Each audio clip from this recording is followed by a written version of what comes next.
नमस्कार। Doubt solving series में फिर से आपका स्वागत है।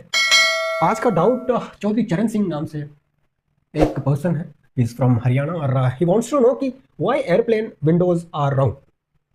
उन्होंने कहा कि मैं एरोप्लेन्स में जब भी ट्रेवल करता हूँ, the reason might be known to him, but still he is asking कि सभी शेप्स, अंदर का स्ट्रक्चर हो, विंडोज हो, बाहर का स्ट्रक्चर हो, सब राउंड क्यों होता है, स्क्वायर क्यों नहीं होता है। हम आपको बता दें कि हम एक डाउट सॉल्विंग टेस्ट सीरीज या रन कर रहे हैं। आपको स्क्रीनशॉट लेना है अपने डाउट का और इस व्हाट्सएप नंबर पर आपको सेंड करना है and you will get the solution in video form. You have to write I need help in this section. आज का डाउट लेते हैं। The doubt is why airplane windows are round instead of square. देखिए, इसके अंदर एक engineering का concept है, एक डिजाइन का कॉन्सेप्ट है। एक्चुअल में जब एरोप्लेन होता है ग्राउंड लेवल पे, तो इसके अंदर जो होता है वो प्रेशर होता है पी एटमॉस्फेरिक और बाहर भी P atmospheric. So delta P जो होता है वो जीरो के बराबर होता है, यानी कि प्रेशर डिफरेंस नहीं होता। क्या नहीं होता?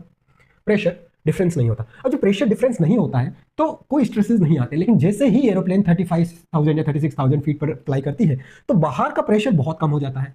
लेकिन अंदर क्योंकि ह्यूमंस हैं तो उनके लिए पी एटमॉस्फेरिक 1 बार का प्रेशर मेंटेन करना जरूरी है, तो टेक्निकल मीन से उस प्रेशर को मेंटेन किया जाता है।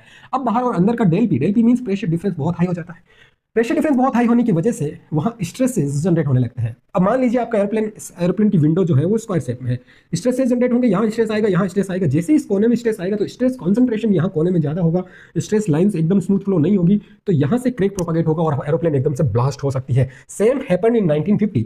एक हेवेल्ड कॉमेट नाम का एक एरोप्लेन था जिसकी विंडोज स्क्वायर थी और उसमें ऐसा ही क्रेक प्रोपागेट हुआ और पूरा एरोप्लेन जो है वो ब्लास्ट हो गया। तो इस वजह से ऐसा प्रैक्टिस किया जाता है कि सारे एरोप्लेन्स के सारे शेप मैक्सिमम टाइप राउंड ही होने चाहिए, ताकि stress can be distributed uniformly, कहीं भी स्ट्रेस कॉन्सेंट्रेशन नहीं आए और stress lines can be flow smoothly. Thank you very much for watching again. यदि आपका कोई डाउट है तो you can take screenshot and send in this on this WhatsApp number and you write I need help in this section. Thank you very much for watching again. Bye bye.